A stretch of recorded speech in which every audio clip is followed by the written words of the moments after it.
Om Sahana Bhavatu Sahanau Bhunaktu Sahaviryam Karavavahai Tejasvinavadhitamastu ma vidvishavahai. Om Shanti Shanti Shanti. Om Purnamadah Purnamidam Purnat Purnamudachyate Purnasya Purnamadaya Purnamevavashishyate. Om Shanti Shanti Shanti.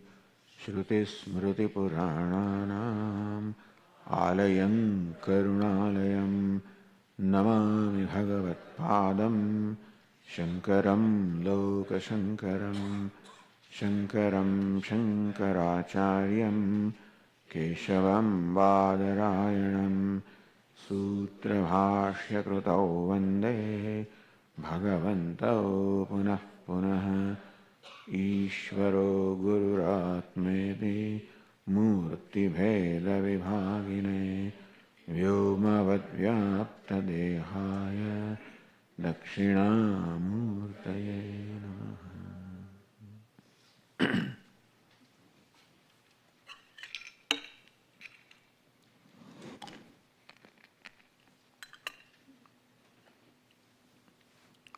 This morning we talked about the life of a mumukshu, an aspirant,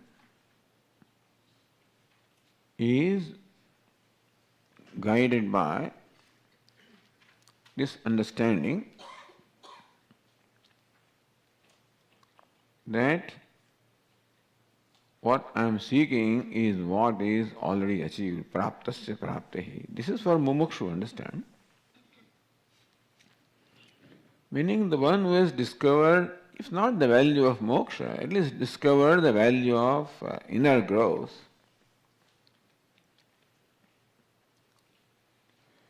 One who has discovered the fact that happiness is a state of mind, which is a result of an inner growth or inner maturity. And that growth or maturity comes by living a certain way of life based on certain values and attitudes. And then the life becomes life of karma yoga, as we discussed in the morning. Then the Bhagavad Gītā and Upanishads describe the next stage. There's short text called Sadhana Panchakam. It says, Shantyadihi parichiyatam druvataram karmasu santyajyatam. This karma yoga results into shanti or tranquility of the mind. Because that is called karma yoga, where karma is performed not as motivated by ragadveshas, but motivated by my values and attitudes. And therefore, performing karma or action or duty in the spirit of yoga involves giving up the raga and dvesha. So this process progressively results into making my mind free from the impulses of raga dveshas. They are what create the ashanti or the restlessness in my mind. The result of the uneasiness of my mind, the conflict in the mind, the restlessness of the mind can be traced to raga and dvesha, attachment and aversion, which we have brought with us. And they are the cause of the ashanti, the distraction of the mind, restlessness of the mind, unhappiness of the mind. Therefore, Lord Krishna prescribes a life of karma yoga, which becomes a process of progressively giving up the ragadveshas, and thus we attain a peace or tranquility of the mind, cheerfulness of the mind, a sense of self-acceptance, self-esteem, self-satisfaction. Self-esteem is a big problem for human beings. And the ideal way of attaining that self-esteem, which means self-acceptance, self-respect, is to live a life of values and attitudes. When I act honestly, that is when I have a respect for myself. A person may get away by a short-term gain may be there by violating values like honesty, truthfulness, etc. But there is a long-term pain. Short-term gain, long-term pain. Whereas living life of karma yoga, we said this earlier, our values would be short-term pain, long-term gain. Long-term gain in terms of the tranquility of the mind, happiness of the mind, self-satisfaction, self-acceptance, self-esteem. When one has attained that, then karma yoga has done its job. Meaning that a time also should come when I should now give up the karma and proceed further. Just as you are cooking rice, rice is on the stove, you have switched on the gas and rice is being cooked. You switch off the gas when the rice is cooked because that fire has done its job. If you continue the fire, then perhaps it will burn the rice. So then for a spiritual seeker, sometimes the duties and karma and all these demands become obstacles to the mind, which now wants to pursue the self-knowledge, wants a life of contemplation. And then the scriptures give permission to such a person that you can now take to the life of contemplation. Bhagavad Gītā says, Lokesmin dvividhanishta pura prokta mayanagha jnana yogena sankhyanam karma yogena yoginam. First is karma yoga, second is the sankhya yoga. First is life of activity, the second stage is life of contemplation.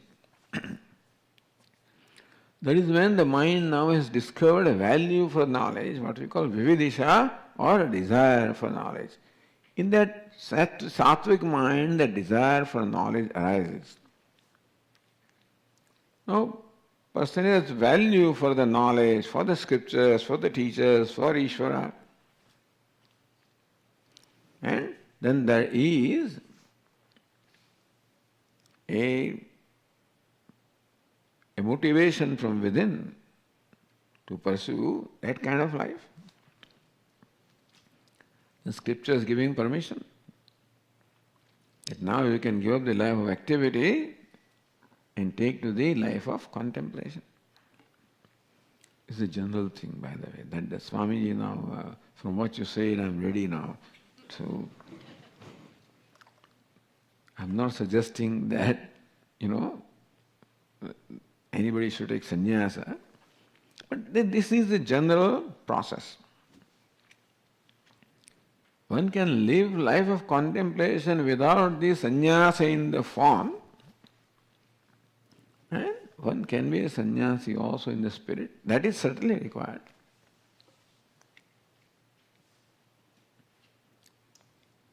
So this contemplative mind thinks about the life.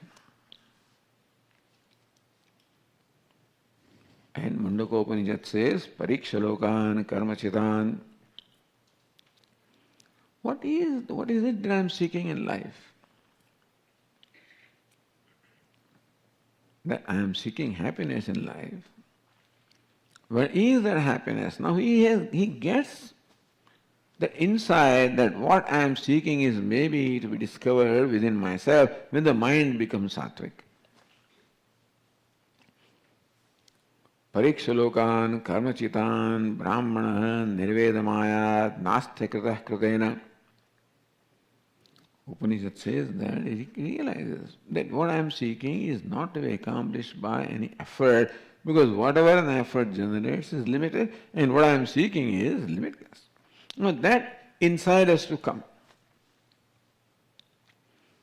That what I am seeking is limitless. What I am seeking is permanent.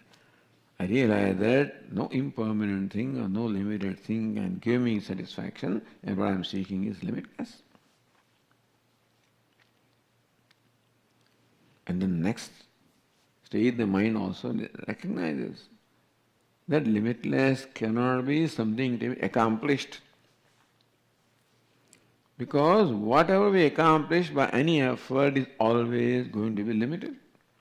We perform an action, make an effort, and accomplish something as a result of that effort.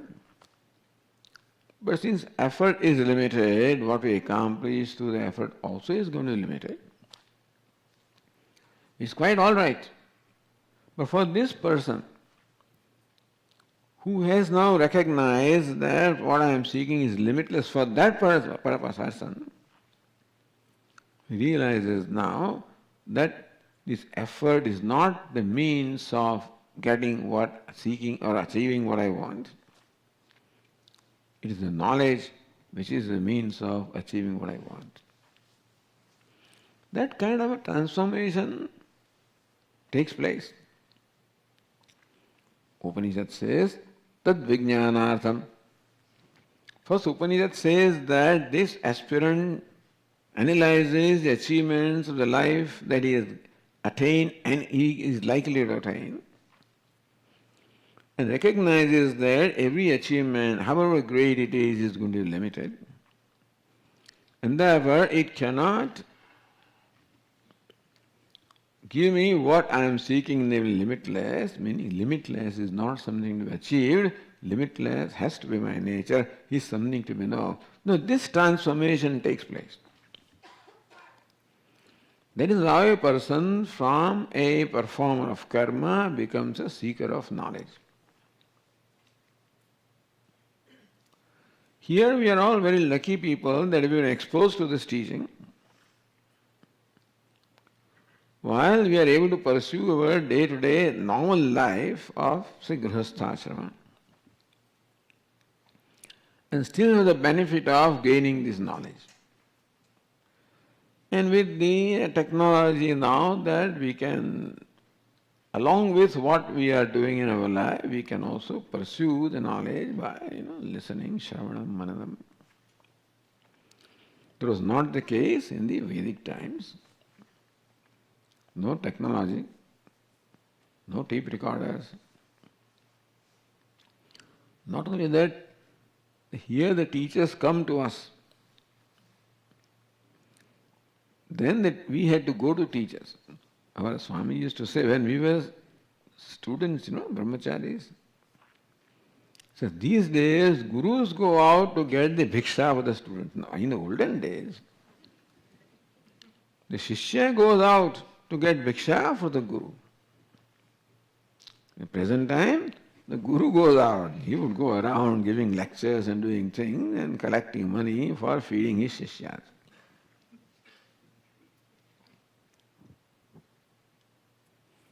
In the olden days, the things were different.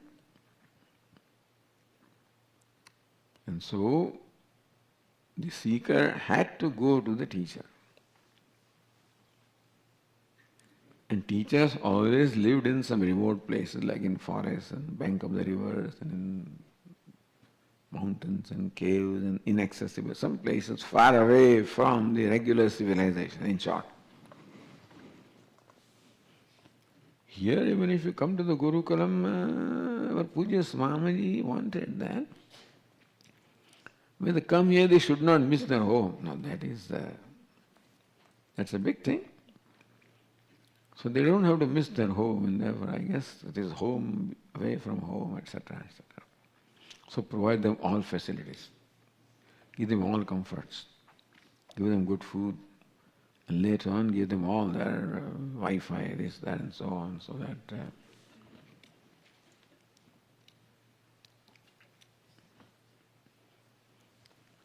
but those days gurus were not so generous.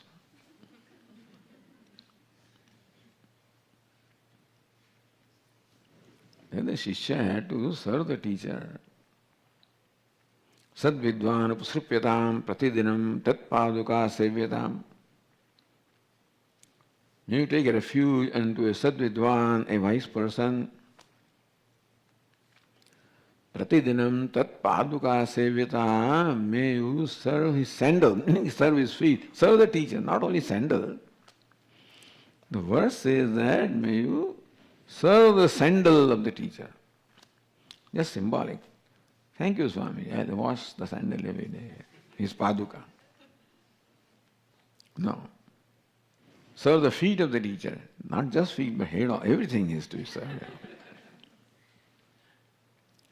If you serve, it takes literally, this Guru had two disciples. Both wanted to serve the teacher. So at night they had to massage the feet of the teacher. And so they divided the Guru. The right leg, I will massage, left leg, you massage. Well, unfortunately, Guru was sleeping, he turned, So right leg came over left leg. So that fellow gave a punch. He said, hey, you come to my territory, the leg of the Guru. So this is how it depends on how the disciples are. That is a luck, after all, a prarabdha. But tad vidhi pranipatena pariprasnena sevaya. Lord Krishna says, may you know the method by which you gain the knowledge. Not knowledge, but method by which you create the atmosphere for gaining the knowledge. Pranipatena, approach a teacher, pranipata, dirgha namaskar, which symbolizes your surrender to teacher, shraddha, trust in the teacher. The shraddha people have allergy these days, You mean faith? Trust? So I know that you don't have. But very often young people ask and say, why do you demand that I should have faith? You have faith even in a bus driver, isn't it? You have faith in the pilot of an airplane. You have faith when you are driving your car. You have faith in all the other vehicles that they will not come and bang against you. That faith it does not mind. I cannot have faith in in scriptures, and I can't have faith in the teacher, etc. But by faith I mean only a state of mind, not some blind faith, but a faith or a trust that we discovered as a result of our experience and our reasoning. And here is a place where I can put my trust. Then the mind becomes open to receive the teaching from the teacher.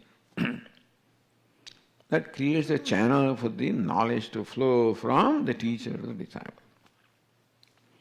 So these are unique things. In the Vedic tradition, reverence is a value. These days, reverence is not the value. There is no such thing as reverence in,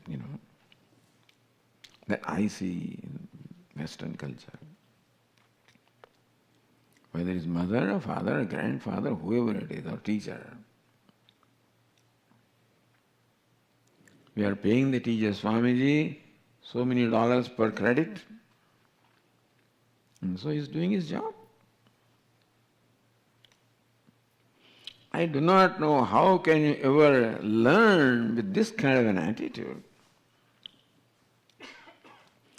Anyway, so learning or gaining knowledge requires a certain attitude. And that is what is indicated by pranipatena, by dirgha namaskara, a long prostration. That shows the surrender to the teacher, and surrender only symbolizes I have trust in the teacher.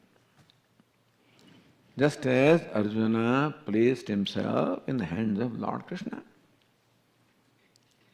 When Arjuna appointed Lord Krishna as his charioteer,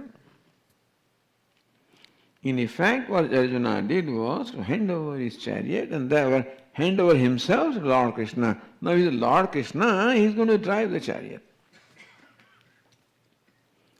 Similarly also, ideally a disciple, places himself or herself in the hands of the teacher. Tad viddhi pranipatena pariprashnena sevaya. Then Bhagavad Gītā says seva, you serve the teacher. These days it is difficult with those days. Because there was one disciple and one teacher and one disciple, or something like that. Swami, how do you serve the teacher nowadays? It's difficult. With the number of people, who are listening to you, and everybody wants to serve, everybody wants to massage your legs and massage your hair. It was very difficult. Everybody wants to cook for you. In spirit. To serve the teacher. Serving the teacher was meant to develop a bond with the teacher. That alone is called teacher who does not have a need, who does not need the service. And then that is why you provide the service for your own sake, ideally. And it's not easy those days to serve those teachers. You go to Himalayas, go to Uttarkashi, ashram maybe. It's called Ganges Bank, But there may be half a mile between Ganges here and that, because they're all hills.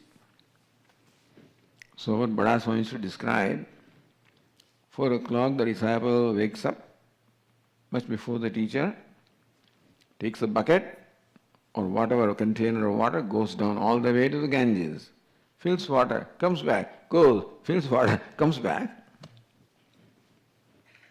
Then warms the water, prepares it for the teacher. I guess if this kind of thing was there, he would not survive even for a couple of days. But sevaya, serve the teacher. Whatever the present environment calls for. The idea is that develop a bond with the teacher. Serving somebody requires giving importance to their likes and dislikes, because everybody has likes and dislikes. The teachers can be quite difficult people, Why did you bring this? Why are you sitting like that? Why do you stand there? Why? Depends. And the disciple has to let go his or her likes and dislikes. So that is how the seva helps the person become humble, purify his mind, get also, because he learns from the teacher and imbibe the various traits of the teacher. Pranipatena, sevaya, pariprashnena. So thus serving the teacher for a length of time. Prasannam tamanuprapya pruchet jnata vemahatmanaha. Viveka Chudamani says, when you find the teacher is pleased with you. Swami, I thought the teachers are always pleased. Supposed to be mature, wise people, and you have to bribe them or something. What do you mean he's pleased with you? But yes, you're right that they're always pleased. And therefore you always enjoy their grace regardless. But you need a special grace. When I told you this, the story of the sage Yajnavalkya and his wife Maitreyi, when they said Yajnavalkya declared that I am leaving now and leaving all my wealth to you, Maitreyi asked a very interesting question that, sir, if I get the wealth, I get the earth filled with all the wealth, would that make him immortal? So, I'm sorry, it cannot make him immortal. What's the use of this wealth? She says. What is the use of wealth that cannot make me immortal? So give me that means of immortality which I see you have. And that is how this dialogue took place where Sri Yajnavalkya imparted the knowledge to Maitreyi.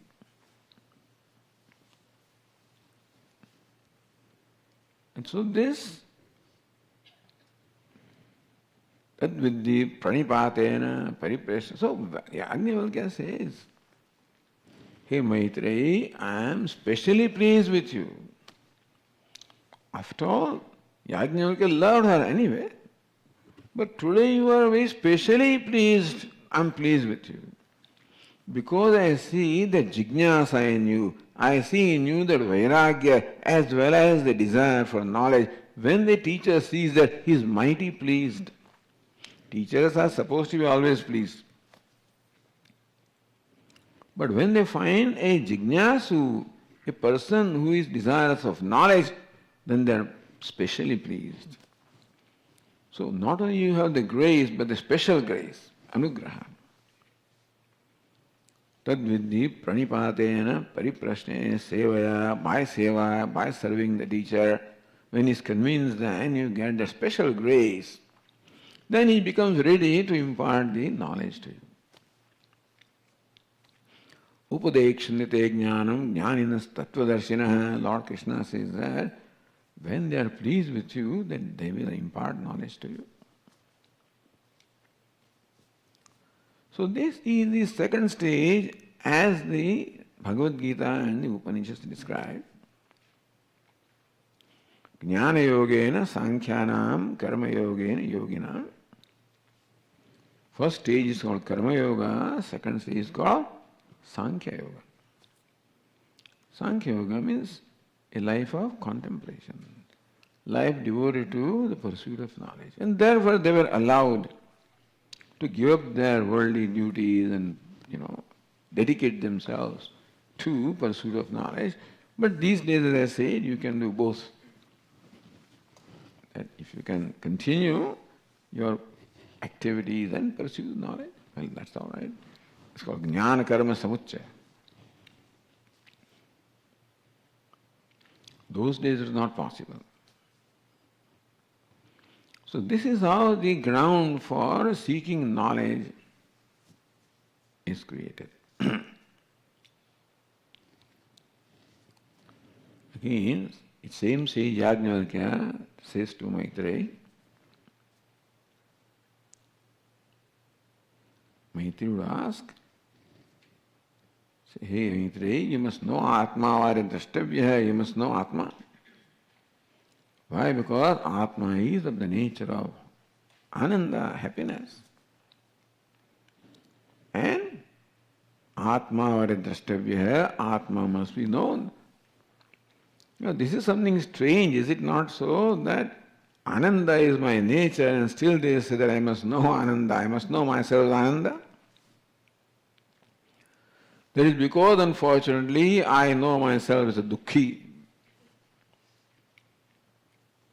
And therefore the teacher makes me see that, hey, your conclusion about you are not right. You are not dukkhi. As Lord Krishna said to Arjuna, Ashochan anvashocastvam. Hey Arjuna, you are grieving over that which does not deserve to be grieved for. Nothing deserves to be grieved for.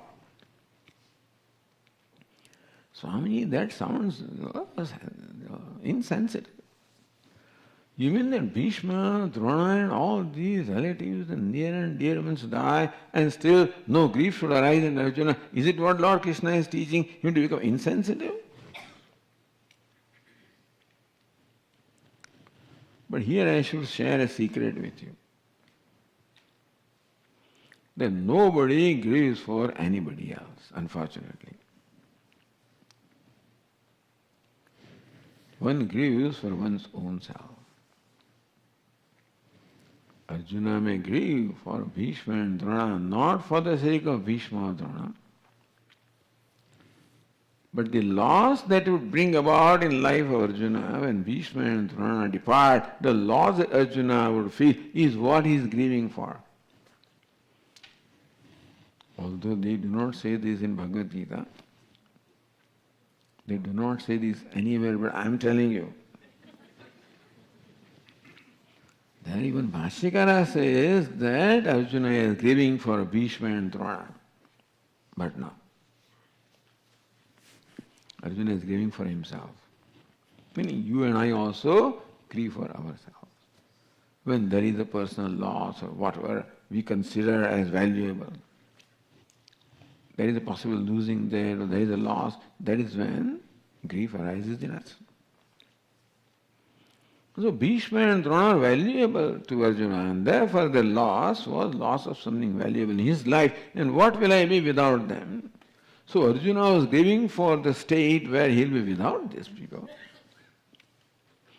So understand this, that grief also is because of myself. And Ananda also is because of myself. Sorrow is also because of myself, and the happiness also is because of myself. I am the cause of my happiness and I am the cause of my sorrow. Don't tell me, Swamiji. You know, all these young people, all the new employees, how they behave, and that's how the employers, how people behave, how the neighbors behave, this, you don't know. But ultimately when we examine, we find that our happiness is because of ourselves and our sorrow also is because of ourselves. When I feel self-worth, I feel self-esteem, I feel that is a self-gain, then I am happy. And when there is a loss at the level of self, that is when I am unhappy. Not just loss somewhere else. When it gets connected to me, then I am unhappy. Not gain somewhere else, when it gets connected to me, then I am happy. Just examine from now on, observe.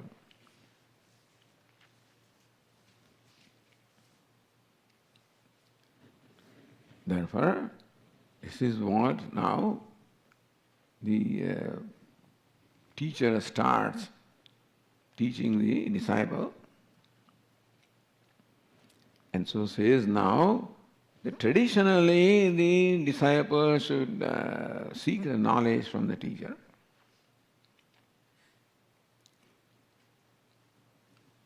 And so this Sadhana Panchakam says to us, Sad Vidwan Upasrupyatam Pratidinam Tat Paduka Sevitam Brahmaik Aksharamartyatam. That this disciple must seek the knowledge of Brahman, which is one, non-dual. Tutishuro Vakyam Samakarnitam. Then he should submit himself to listening to the exposition by a teacher. So here we are describing the transition from karma to jnana. That's the whole idea of this discussion. This is how the spiritual pursuit is described in Vedanta. If not today, tomorrow. Not this lifetime, another lifetime. But the transition will happen. Madhusudan Saraswati says in the Bhagavad Gītā commentary that people whom we find today living a life of karma yoga, living also a life of pursuit of knowledge in their own way, they will become sannyasis someday.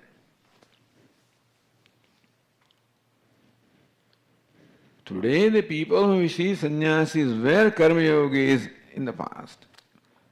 Swamiji, I have never seen you doing anything. What karma yoga? So they say the past birth. That is the convenient thing for us.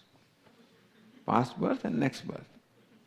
That's a great blessing that we are not confined to this. Otherwise, what can you do? If this is the only lifespan we have, you can do nothing because this is not a pursuit of one lifetime. Aneka janma samsiddha tato yati param gatim. Lord Krishna says that gaining successively, the pure perfection over a number of births that a person gains total perfection. Oh Swamiji, that is very disappointing. How many births? No, you've already gone through births. You're not saying that you will require many births. We already may have gone through many, and therefore, Swami, you say many births, so I'll take it next birth. You don't know what the next birth will be.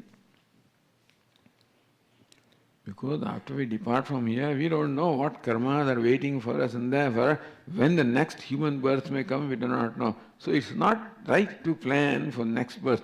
This is the one.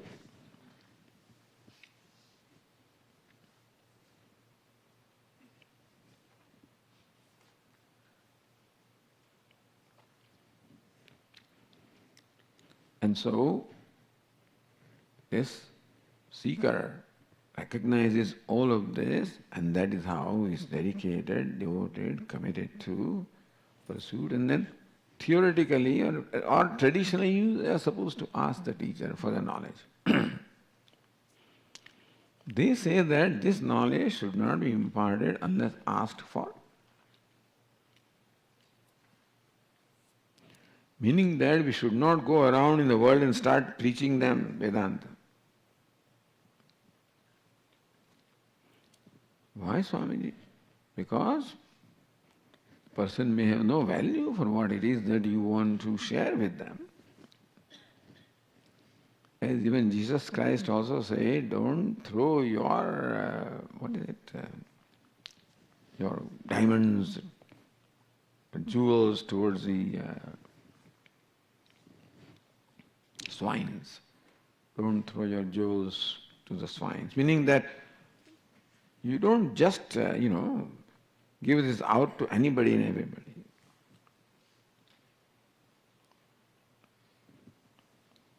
That's the reason why in the olden days the teacher would test the aspirants and find, only when they find that this person is ready, mature, then alone they will proceed to impart the knowledge. This thing doesn't apply now, but this is how traditionally what it was. It applies now also. I'm sure that it is not just an accident that you are here, but Swami is an accident. My just friend brought me here. I had no plan to come here. But that also is, the friend brought you here.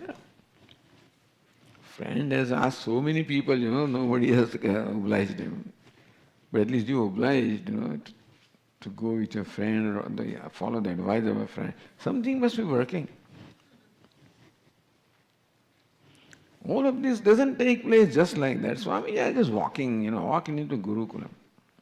There are people who just walked in here and became permanent residents here. And the long-time students of Puja Swamiji, etc. Just walked in. He's not here right now, but the one who operates our sound system, his name is Sahadev. He's an American person. Just walked in one day. And he heard that the Guruji has departed and so some classes were going on and somebody sponsored him, and now I remember. Somebody sponsored him for a retreat, a week-long retreat. That's how he came in, attended classes. And from then on, he is here. So, something is going on. Don't think that it is just an accident that you are here or that I am here. So we should recognize the grace that we are enjoying and therefore build upon that. Don't just let it go by just one visit or whatever, but build upon this. There is a reason why you are here, there is a reason why, whether you like it or not, you are subjected to all these classes and discourses.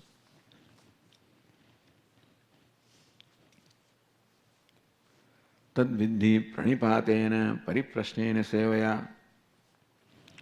upadekshante jnanam jnaninaha tattvadarshinaha. So thus the transition takes place from the life of karma yoga to life of sankhya or life of pursuit of knowledge. Fortunately, these days now, there is no need that you take sannyasa to gain this knowledge or to pursue this knowledge. You can continue to do what you are doing in your life and also pursue the knowledge. 20 years ago, you had to come to Gurukulam to listen to the classes. Even 10 years ago. 5 years ago. But after this pandemic, all kinds of things happen, and now we started live streaming the classes and people could listen from long distances. And now that has become very convenient. People don't want to go to work now. They're working from home. And it has become so cozy, I guess. So who will commute for 1 hour, in the traffic of Los Angeles and Chicago and New York, and very comfortable staying at home. So now the employers are worried that these fellows don't want to come to off work. So Elon Musk says, hey, you people go to work. Somebody said he says that because he's in the car business. So for going to work, people will commute, and that is the reason why, that is his agenda behind that.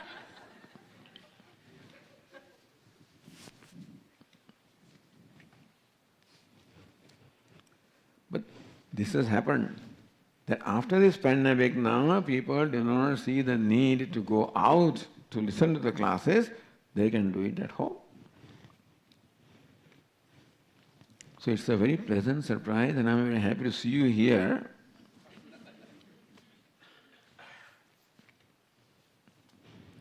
And please continue this habit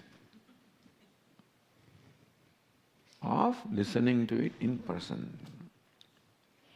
There is a vast difference between listening to a recording or listening long distance and listening to it in person. Because there is an environment. Our Swami didn't like to use his word, but there's an energy, he didn't like that word, vibration and energy, etc. But it is fashionable to use, there is vibration, there is energy, which is a special effect upon the listeners.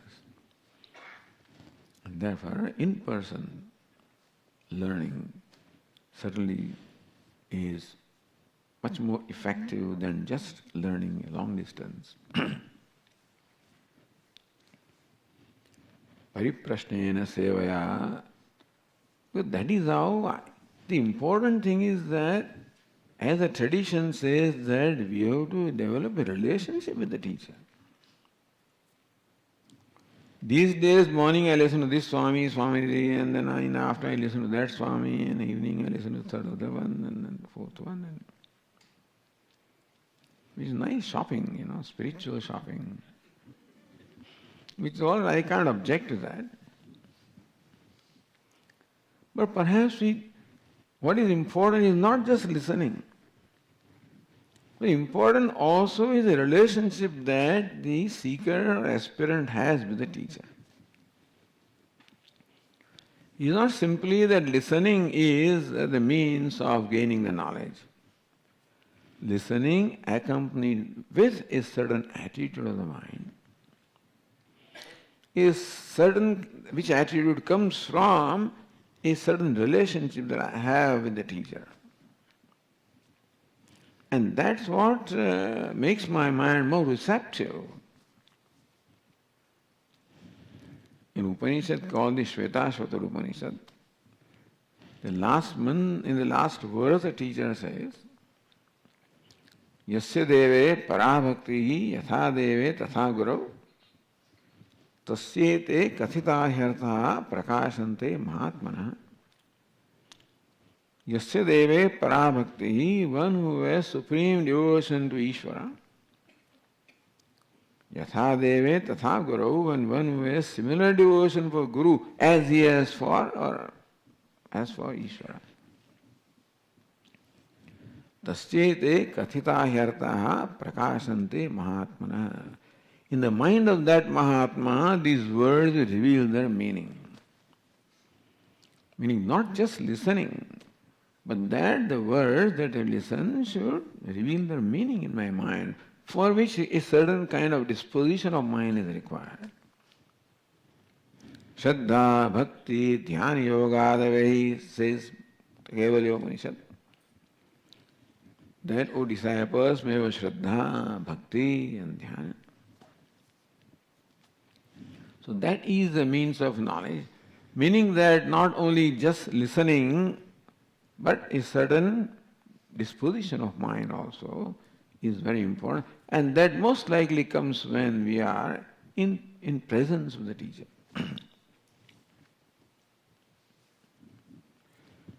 I don't know why I am saying this to you, so that you come here, I guess I must be selling.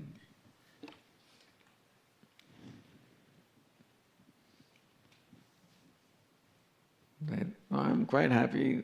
Swamiji coming here is a 1.5 hour ride. Now it's very convenient that now we are live streaming and we can get it from home. I think it would never, I have never done that myself, but I don't think it can be the same.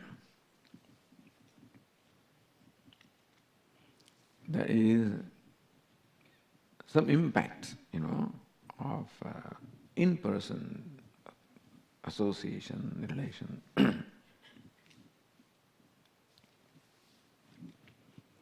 So this is how the teacher imparts the knowledge to a disciple. And what does the disciple learn? The verse number 18.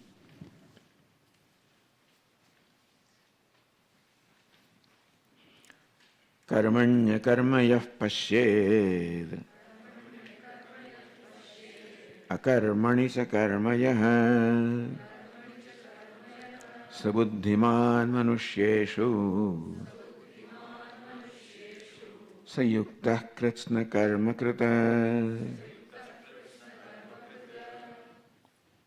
So we get that subtlety of the mind where we see these subtle things, namely the self which is subtler than the subtlest. Karmani akarma yah pasyed, one who sees akarma or actionless, karmani in karma, one who sees actionless in action. So action is being performed. Right now the action of speaking is being performed. One who sees the non-speaker in the act of speaking. What do you mean by that? The non-speaker in the act of speaking? So Vedanta teaches that normally, what do I say? I am talking, I am speaking, I am listening. And so with all these acts we always join this I. And therefore by default I become the agent of the act of speaking. When I am speaking, I am the agent of act of speaking. Therefore the I, the primary meaning of I is Atma, is now branded by us as the speaker or the agent of speaking, agent of hearing, agent of walking, agent of talking, what we call karta, or the doer of the action. Just by default, we superimpose the idea of doership upon the self and then look upon ourselves as the speaker, hearer, thinker, talker, walker. So in reference to that, this verse says, Karmani akarmayah pasyed. In karmani, in the speaker, one who sees the non-speaker. In the speaker, you see the non-speaker. So what do you do, Swamiji? You do some kind of magic? And so you see the worker, you see the person performing action, you see non-actor in that one? No. The one who I think is speaker, recognize him to be non-speaker. One who I take to be a listener, recognize that I is non-listener. One who I think is doer, recognize that one is non-doer. So what, Swami? What's the big deal about it? I'm non-doer. I'm non-speaker, not hearer, not doer, not enjoyer, not something. What does it do to me? Lord Krishna says, Sa buddhiman manusheshu sa yukta Krishna karma krit. He is the wise among man, he is a yogi, and he is the one who has done whatever needs to be done in life. So this is the knowledge that the teacher imparts to the disciple. And tomorrow we will discuss this verse in conclusion of our discussion as to what this knowledge is and who are the people who have the knowledge. So those who have the knowledge, how does the knowledge reflect in the life of the wise people? Because knowledge is something that they have which we cannot see. What we can see are the people and their interactions, their behavior, their responses, etc. is what we can see. And from there we have to learn the nature of knowledge. That is why Arjuna asks of Lord Krishna, Sthita prajnasya ka vasha samadhistasya Keshava. Hey Keshava, O Lord Krishna, what is the description of a wise person, Sthita prajna? So Arjuna is asking, that wise person is the one who abides in knowledge, that is okay, but how does that knowledge manifest in his life? So by living that kind of life, I can get that knowledge. You see, this is the purpose.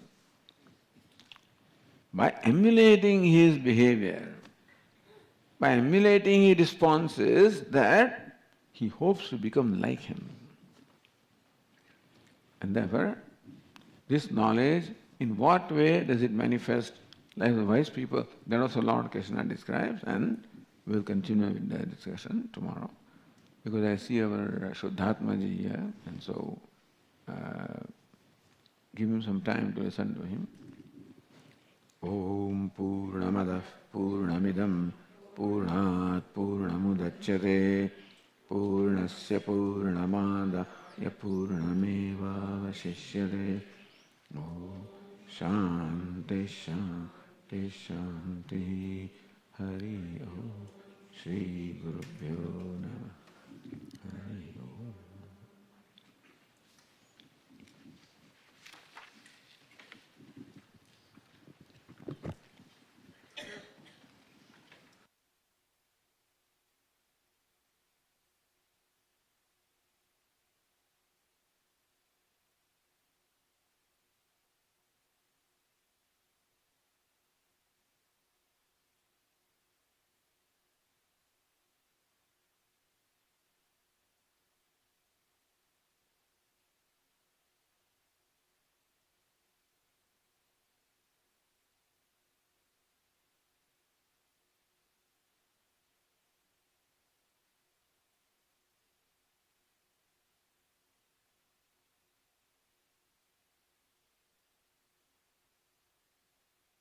I don't want to punish you, Swamiji.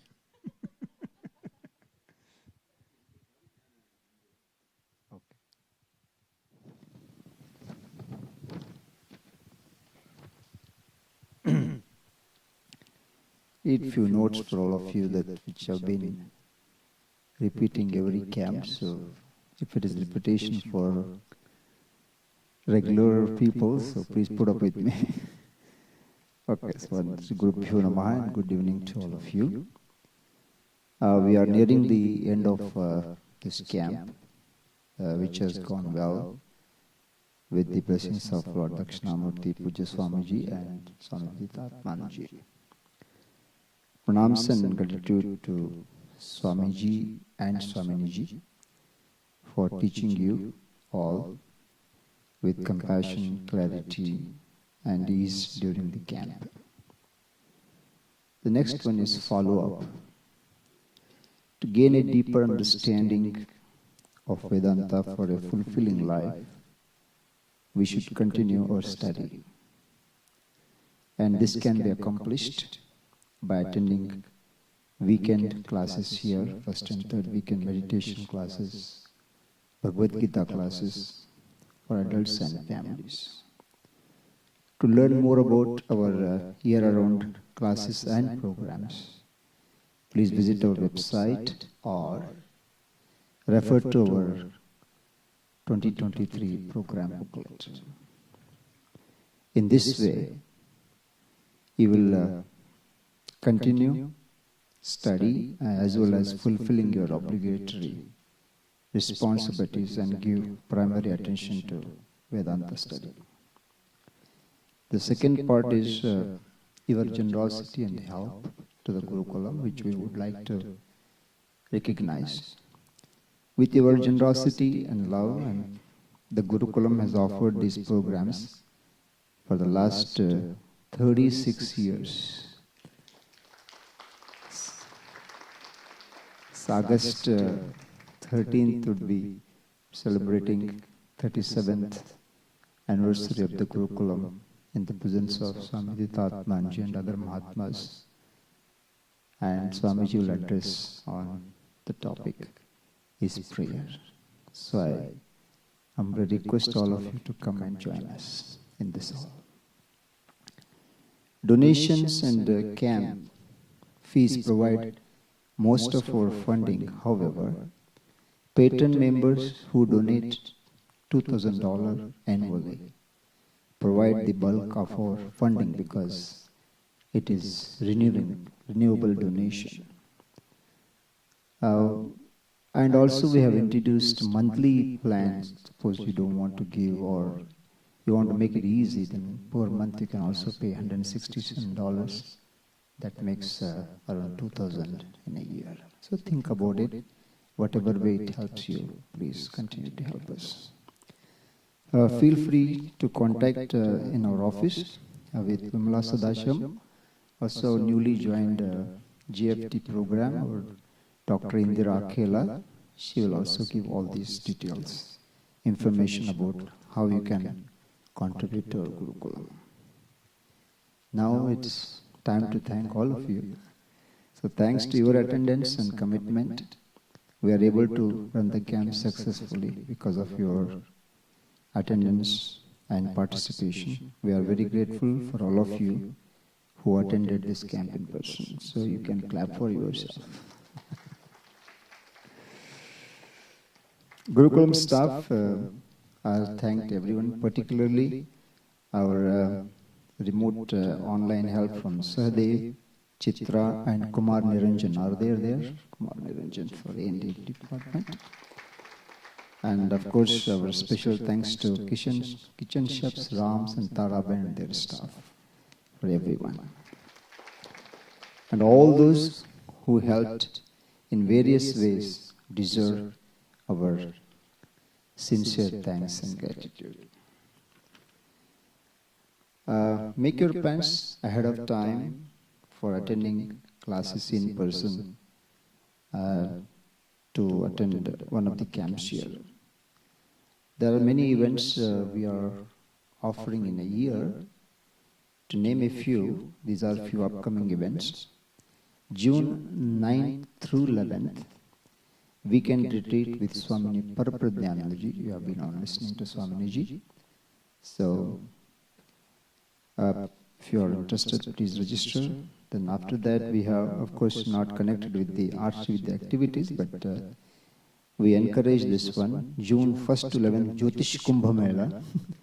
So different topics they are going to discuss. It is displayed near the temple. You can have more details about it. And July 1st to 4th is the Independence Day retreat with Swami Viditatmananda and Swami Parapradhyanandaji. And after that, we have a Bhashyam retreat for adults from July 7th to 21st with Swamiji and Swami Viditatmananda. And after that, July 23rd to August 12th, we have 3 family camps with Swamiji and Viditatmananda. And the first session concludes with the Sunday, August 13th, 37th anniversary of the Gurukul.